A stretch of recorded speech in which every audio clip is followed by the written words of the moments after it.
Good morning and नमस्कार दोस्तों, स्वागत है आप सभी का आपके अपने YouTube channel GK search engine पर। तो दोस्तों आज है 4 जुलाई और 4 जुलाई से रिलेटेड राजस्थान करंट अफेयर्स के जितने भी इम्पोर्टेंट क्वेश्चन हैं उन सभी को हम इस वीडियो में डिस्कस करने वाले हैं।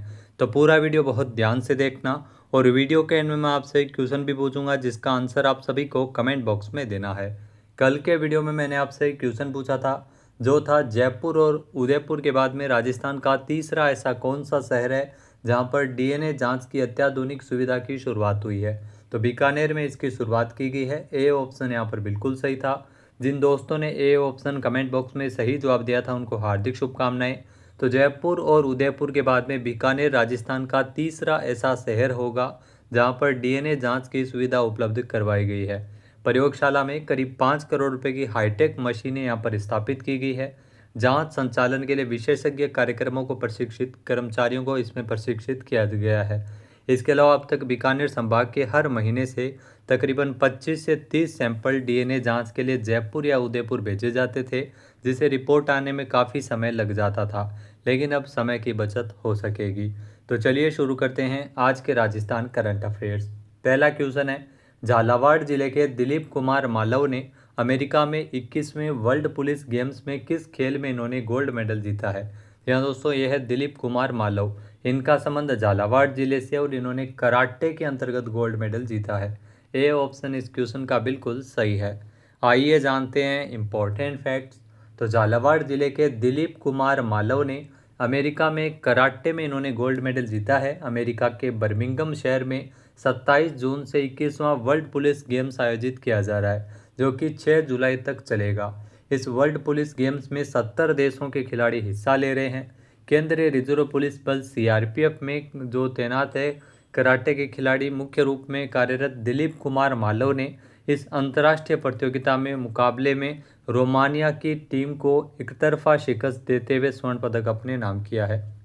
नेक्स्ट क्वेश्चन है, हाल ही में टैक्सेशन एवं ऑडिट के क्षेत्र में विशेष योगदान के लिए किसे लाइफ टाइम अचीवमेंट अवार्ड से सम्मानित किया गया था। तो सीए दिवस के अवसर पर यह पुरस्कार दिया गया था अनिल माथुर को, यानी कि ए ऑप्शन यहाँ पर बिल्कुल सही है जो आप देख रहे हैं तस्वीर में।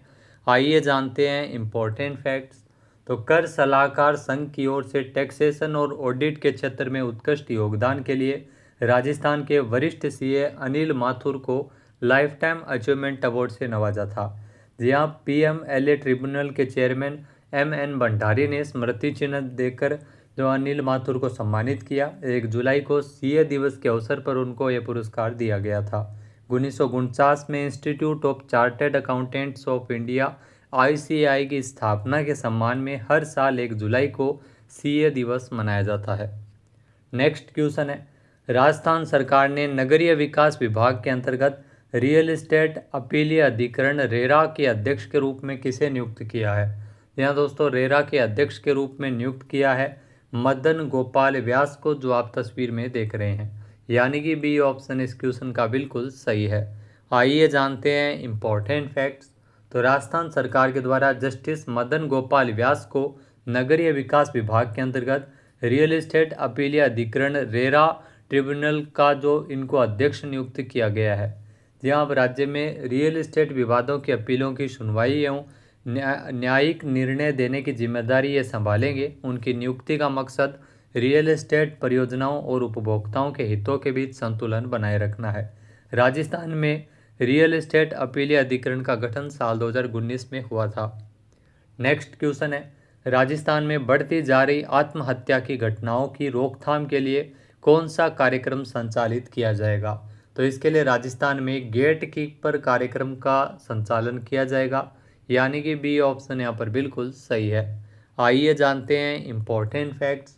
तो समाज में बढ़ती जा रही आत्महत्या की घटनाओं की रोकथाम के लिए राजस्थान में अब नया कार्यक्रम गेट कीपर कार्यक्रम इसको लेकर संचालित किया जाएगा, जिसके शुरुआती चरण में मास्टर ट्रेनर्स का प्रशिक्षण शुरू किया गया है। इसके बाद ट्रेनर्स जिलों और ब्लॉक स्तर के कर्मचारियों को प्रशिक्षण देंगे। इस कार्यक्रम के तहत हताश और निराश तथा आत्महत्या की सोच रखने वाले व्यक्तियों को गेटकीपर के रूप में आसानी से प्रभावी मोटिवेटर उपलब्ध करवाए जाएंगे। नेक्स्ट है, राजस्थान में नसबंदी को लेकर स्वास्थ्य विभाग की ओर से जारी की गई मई माह की रैंकिंग में कौन सा जिला शीर्ष स्थान पर रहा है? तो इसमें ध्यान रखना श्री गंगानगर जिला है वो अव्वल रहा है, यानी कि ए ऑप्शन यहाँ पर बिल्कुल सही है। आइए जानते हैं इम्पोर्टेंट फैक्ट्स। तो राजस्थान में जनसंख्या नियंत्रण में 2 बच्चों के बाद नसबंदी को लेकर स्वास्थ्य विभाग की ओर से जारी की गई रैंकिंग में श्री गंगानगर जिला शीर्ष स्थान पर है। इस साल मई माह की रैंकिंग में गंगानगर जिला वो अव्वल रहा है। राजस्थान सरकार ने 2 बच्चों के बाद नसबंदी को परिवार नियोजन का हिस्सा माना है। अगला क्वेश्चन है, राजस्थान में किस जिले के भूमिहीन कृषि श्रमिकों के लिए कृषि यंत्रों और उपकरणों की खरीद पर 5,000 रुपये के अनुदान की राहत की योजना शुरू की गई है? तो इस प्रकार की योजना की शुरुआत अलवर में हुई है, यानी कि ए ऑप्शन यहाँ पर बिल्कुल सही है। आइए जानते हैं इम्पोर्टेंट फैक्ट्स। तो राजस्थान सरकार के द्वारा अलवर जिले के भूमिहीन कृषि श्रमिकों के लिए एक बड़ी योजना की शुरुआत की गई है। इस योजना के तहत योग्य श्रमिकों को कृषि यंत्रों और उपकरणों की खरीद पर 5,000 रुपये का अनुदान दिया जाएगा। यह कदम उन मजदूरों के लिए आर्थिक सहयोग साबित होगा जिनके पास खुद की खेती योग्य जमीन नहीं है, लेकिन वे कृषि कार्यों में लगे रहते हैं। इस अनुदान को बड़े स्तर पर इसमें किस प्रकार से फ़ायदा उठा सकते हैं वो इस योजना में इनको लाभान्वित किया जाएगा। नेक्स्ट है, हाल ही में केंद्र सरकार की टारगेट ओलंपिक पोडियम योजना की तर्ज पर जो राजस्थान में भी योजना लागू किए जाने की घोषणा किसने की है? तो राजस्थान में भी टॉप्स योजना है वो लागू किए जाने की घोषणा राज्यवर्धन सिंह राठौड़ के द्वारा की गई थी, जो राजस्थान में खेल मंत्री है, यानी कि सी ऑप्शन यहाँ पर बिल्कुल सही है। आइए जानते हैं इम्पोर्टेंट फैक्ट्स।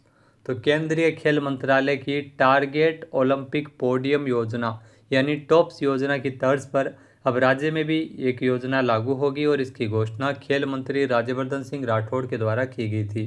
केंद्रीय खेल मंत्रालय की टॉप्स जैसी योजना राजस्थान में भी शुरू की जाएगी, जिसके तहत 50 खिलाड़ियों को अपने खेल में उत्कृष्टता हासिल करने के लिए समर्थन और वित्त पोषण मिल सकेगा। इसका उद्देश्य यह सुनिश्चित करना है कि राजस्थान के एथलीट ओलंपिक, एशियाई खेलों और अन्य अंतर्राष्ट्रीय प्रतियोगिताओं में अधिक से अधिक मेडल प्राप्त कर सके। अगला क्वेश्चन है, राजस्थान के किस जिले के राजेश पांचाल को देश के तीसरे सर्वोच्च वीरता पुरस्कार शौर्य चक्र से सम्मानित किया गया है? यहाँ दोस्तों राजेश पांचाल का संबंध है वो बांसवाड़ा से है। इनको शौर्य चक्र पुरस्कार से नवाजा गया है, यानी कि ए ऑप्शन यहाँ पर बिल्कुल सही है। आइए जानते हैं इम्पोर्टेंट फैक्ट्स। तो राजस्थान के बांसवाड़ा जिले के वीर सपूत सीआरपीएफ के सहायक कमांडेंट राजेश पांचाल, जिनको नक्सलियों के खिलाफ मुठभेड़ में इनके दिखाए गए अद्भुत साहस और कर्तव्य निष्ठा के लिए देश के तीसरे सर्वोच्च वीरता पुरस्कार शौर्य चक्र से इनको नवाजा गया है। उन्हें यह सम्मान राष्ट्रपति भवन में नई दिल्ली में आयोजित समारोह में राष्ट्रपति द्रौपदी मुर्मू के द्वारा दिया गया था। अगला क्वेश्चन है, भारत में राष्ट्रीय चिकित्सक दिवस किस तारीख को मनाया जाता है? तो राष्ट्रीय चिकित्सक दिवस यानी डॉक्टर्स डे 1 जुलाई को मनाया जाता है, यानी कि सी ऑप्शन यहाँ पर बिल्कुल सही है। आइए जानते हैं इम्पोर्टेंट फैक्ट्स। तो भारत में राष्ट्रीय चिकित्सक दिवस हर साल 1 जुलाई को डॉक्टरों और चिकित्सा पेशेवरों के समर्पण और निस्वार्थ सेवा का सम्मान करने के लिए मनाया जाता है। 2025 की चिकित्सक दिवस की थीम है मुखौटे के पीछे चिकित्सकों को कौन ठीक करता है, जो चिकित्सकों के स्वास्थ्य और मानसिक स्वास्थ्य पर केंद्रित है।